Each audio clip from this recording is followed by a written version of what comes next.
All right, I'm very excited to show you what I have here. This is the bound proof of the Theology volume. Again, this is just the proof. When you guys receive them, they're going to be bound in leather and it's going to be hard covered. This is basically just what the paperback version will look like. But I like to flip through the pages and show you what I did, and you guys can see what it looks like in print.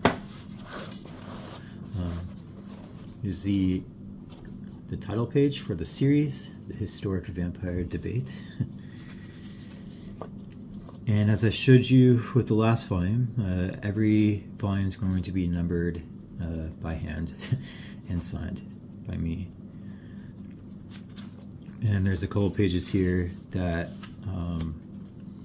where all the names of everyone that bought each volume is going to be in, but as I said last time, if you wanted to remain anonymous, I just put anonymous, and I'm going to send you like a little letter or something with the books to give thanks. What's pretty cool that I didn't emphasize in the last video is that I have the Library of Congress control number, which means that these books are going to be also sent to the Library of Congress, and they're going to be available for like the entirety of the history of the United States in the future. So that's kind of cool. This is the title page of Harenberg's Sensible and Christian Thoughts upon Those Vampires Are Blood-Sucking Dead. It's very cool. It's the contents page, and you can see here that I originally for this project was only going to put this work, Harenberg's work, in this volume, and that was it. But I had been working on other translations, and I thought that if I made enough money, I'd be able to expand the works a little bit and put other appendix it with other works. So in the appendices, you can see that I put 3 other works here. The entire volume is theological dispute over the vampires. Harenberg takes more of a scientific approach, even though he's very strongly a theologian. And Dr.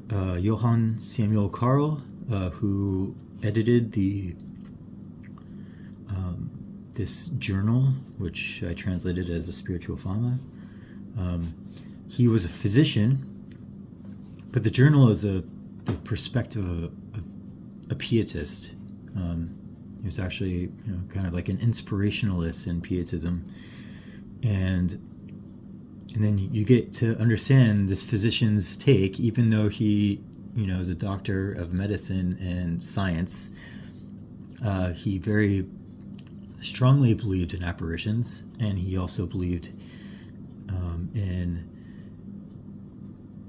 he believed that he had a hermetic view of diseases and believed that the spirit realm could produce them. And it's very interesting, his perspective.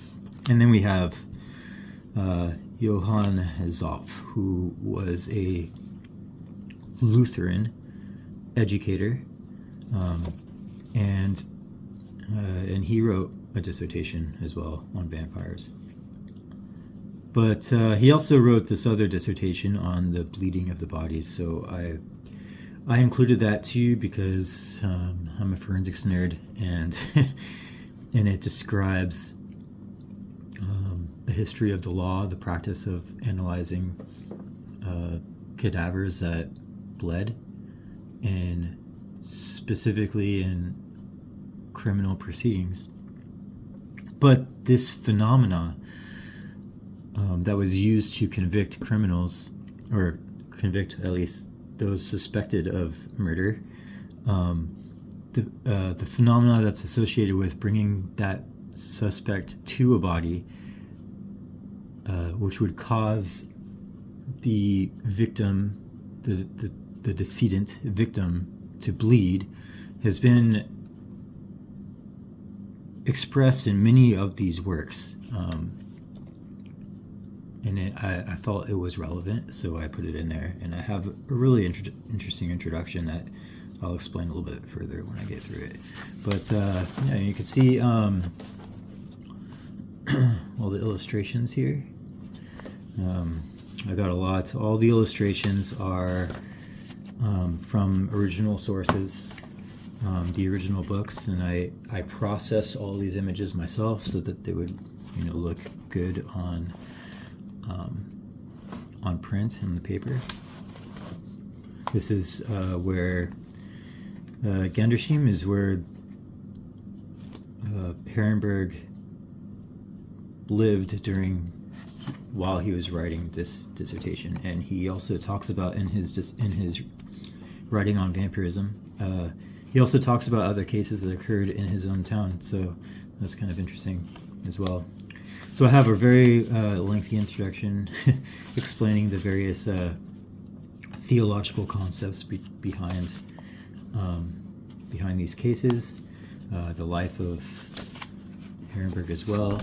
But I also made sure to give a background on the nobility of the individuals that were involved that caused Harenberg to write his treatise. What's also cool is that I put another passage here of other investigations that Harenberg did, well, one specifically, as he was working at a university. There was someone who died, and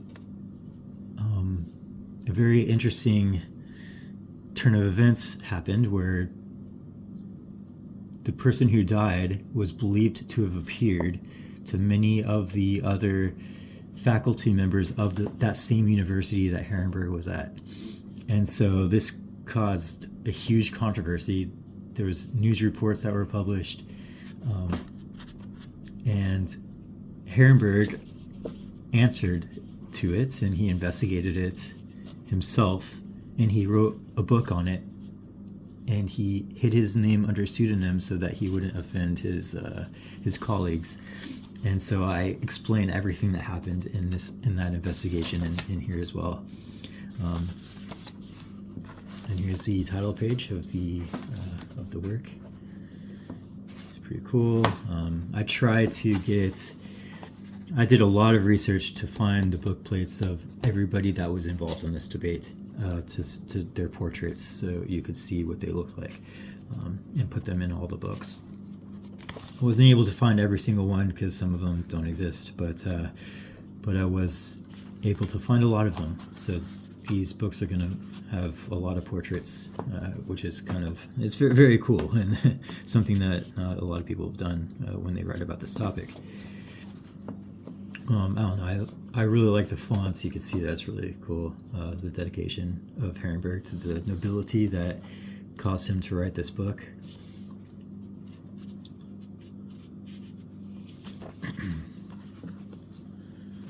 And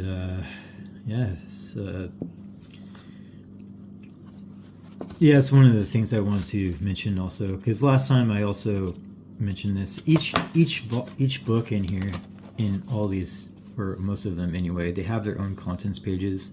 So the volume contents kind of breaks down where everything is. So I just basically have like this main contents page of all the works that's broken down, and then you can have the contents pages of the actual works,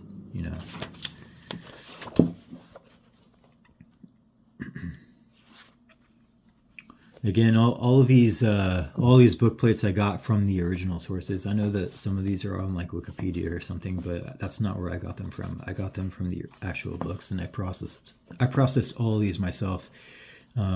Even these little, even these things here. This is in the original book.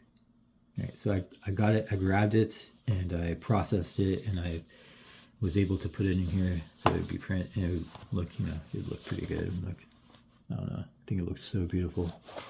It gives that like antique feel to it. So there's another one.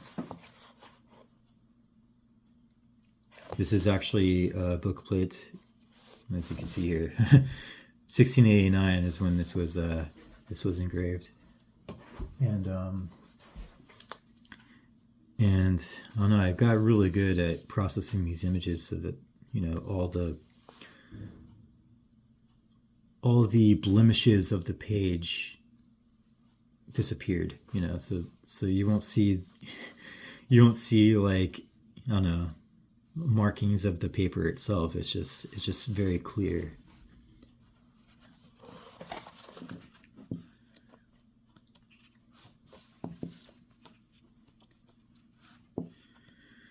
And all the book plates, it took a lot of time to process, so I'm really proud of seeing it in print and how good it looks.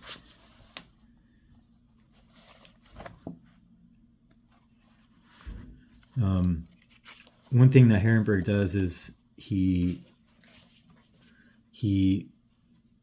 gives examples of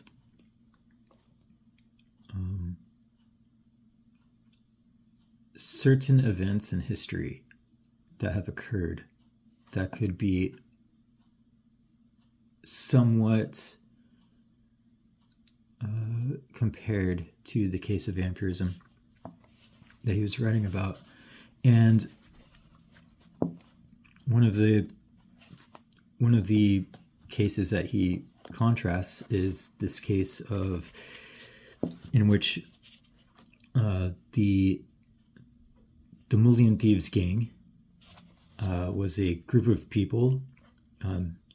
It's a pretty big group of people that were all, they basically used this plant, the datura, to pacify almost everybody in the village so that they could steal gold from a church.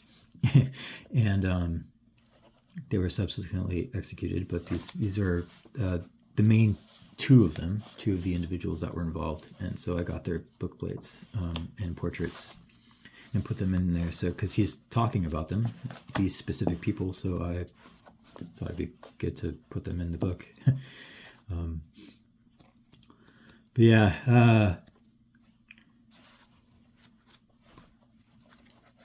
I'm very proud of how this turned out. One thing I didn't even mention in the other book, the other volume, is that I did these indexes, and so the indexes are insane to do, especially when you edit the work and everything changes and you have to redo the index. I probably did this index 50 times, and it's very time consuming. Same with the other volume. So the only indexes that are in these books are the works that had indexes in them already.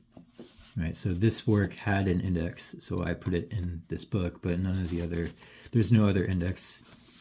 It was too time consuming to add multiple indexes, and I don't know, I just felt it would be good to have, how it was like in the original. Even in the original book, there was this additions and corrections section and I debated whether or not I should put these sections where they were intended to be, or whether I should just keep them here, and so that you could read it as if it was the original work. And that weighed heavy on my mind for a long time, so I just decided to keep it basically verbatim translation. Although I do have a lot of footnotes with explanations and of different histories. You can see this is a long footnote here. Further explanations and research. Some of these footnotes have to do with the history of what they're talking about, just further explanations, and even sometimes they'll cite passages, and I will put like a quote of that passage, because he only mentions it, so I I put the actual quote of where it came from. And I also did a lot of research. I added some interesting information from like the forensic perspective of certain things that are talked about. This is the appendix. The first appendix, you can see Dr. Johann Samuel Karl. He was a physician to the King of Denmark and other nobility. But I basically break down a short history of Pietism and the work, the history of the Spiritual Fama, which is the next preceding work. But I also give a lot of examples here of apparitions and what different belief systems of those apparitions, because there were apparitions that were used in witchcraft trials that differed from apparitions that were used in criminal trials. And so I kind of break that down here.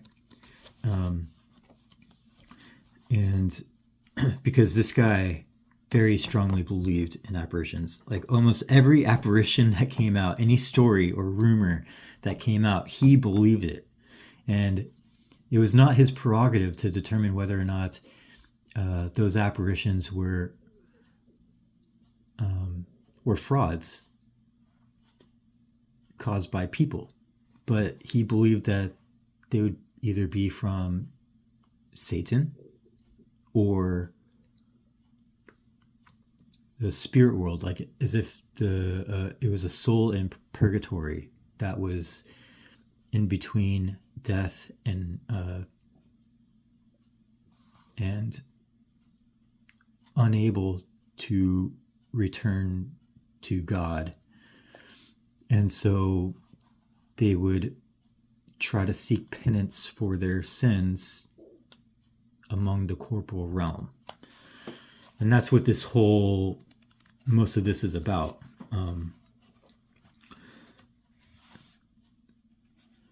And so I printed the 8th part of the Spiritual Fama, but I only did 3 chapters. There was the preface and 3 chapters. One of the main reasons why I included this is because in the 2nd chapter, a physician in Vienna, Dr. Glasser, had sent a letter specifically to Dr. Karl, because Glasser's son was one of the original, he was the first to report on the vampire case in 1732 that detailed Arnold Payol, the infamous vampire. And because he was a quarantine physician, and so he was directed to go to the village in Serbia to conduct the first initial inquiry. And so he wrote a letter to Karl describing that, and this is a letter right here. You can see. And so that was the main reason why I included it here, but it turned into being very interesting to add the entire work, or half of it anyway. The other writings, because you get the Pietist perspective on what he was thinking when he believed in the case. And so all these writings are specifically to prove his belief system on why it was possible that vampirism was a thing. And then we have the 2nd appendix, which is it goes into the next works by Zopf. And so I give a introduction on Zopf's life, and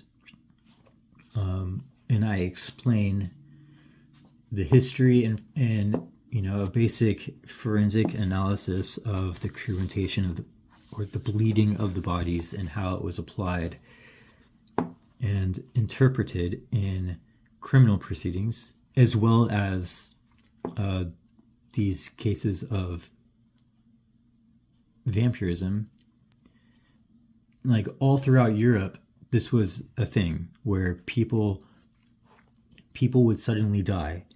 They would exhume somebody who they believed was the culprit of it, because they believed in magical plagues, or that if there was a witch or something and they died, then the magic would persist after death.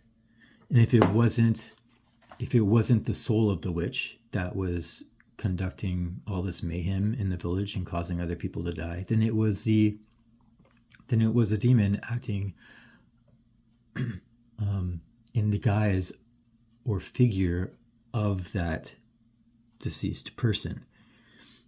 And so you have all these perspectives of what's actually happening are described in this volume, which is the point. You have all these perspectives, and everyone believes different things. And so, but when they exhumed those bodies, they would find that, the bodies had, after burial, after being declared dead, they had eaten of their own limbs or swallowed the linen that was wrapped around them in their caskets, or had eaten from the clothes around their necks, or they would profusely bleed all over the place. So how do you describe this? And so I kind of break that down here.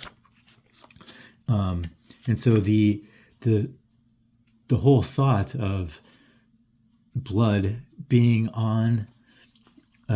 being profusely bleeding from the body was a sign of life.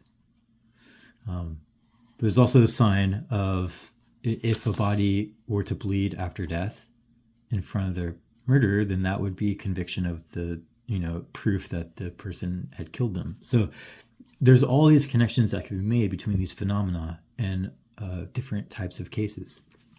And that's kind of why I included both works of Zoff here. The first one, Dissertation on the Serbian Vampires, which I translated from the Latin, and I included his book plates here, and I also translated both the German and Latin right here. Yeah, like I said, he was a Lutheran pastor, and not pastor, sorry, he was an educator. He was the director of the school in Essen. Him and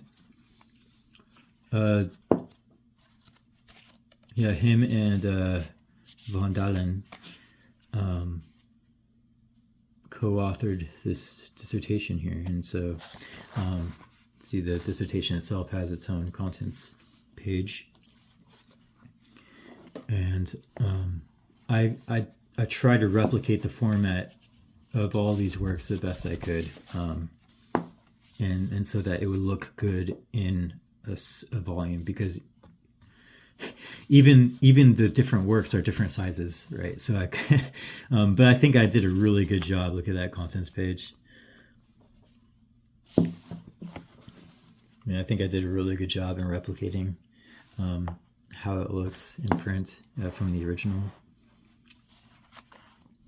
And I heavily annotated this. Zoff mentioned a lot of works, and kind of just sometimes would mention a work, and then he would put an argument against what somebody said, but didn't actually say what they said, because some of the passages are super long. So you can see I put this massive passage here from the citation that was not included in the original work. And I just explained simply what certain people, what their perspectives were on whatever phenomenon that he's trying to describe, or their viewpoints, or based off of religion or Hermetic philosophy or whatever it is. Anyway, so that's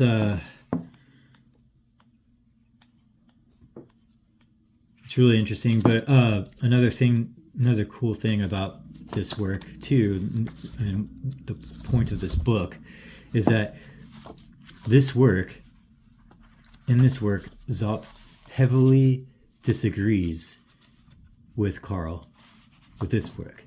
So there's references he makes to this book, and you can read them yourself. And that's another, I don't know, that's something else that I thought was really cool that no one's really done before. You see the whole debate where people are actually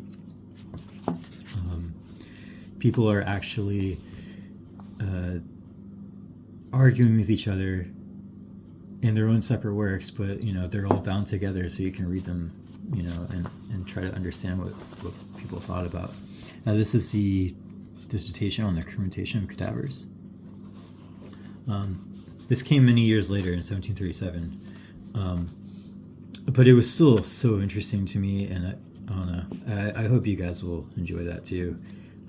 You get to see, all these systems of belief, not only upon vampires, right, but also upon the cremation of the blood. Like, why did they bleed? Well, there's just like there are so many theories of what was happening in vampirism, there's also so many theories of what was happening in the cremation of the dead. And all those theories are laid out here. In fact, Zoff argues whether or not it's biblically sound to do it, because you're like, one, is it a miracle of God, or two, are we testing God by bringing a suspect before the dead and calling on God to give us a sign. And so so you see these,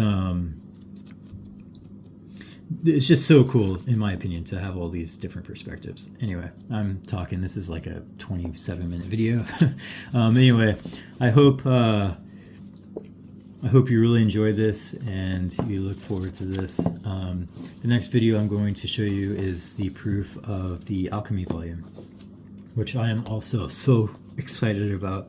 I did a lot of really cool things with that volume, and I cannot wait.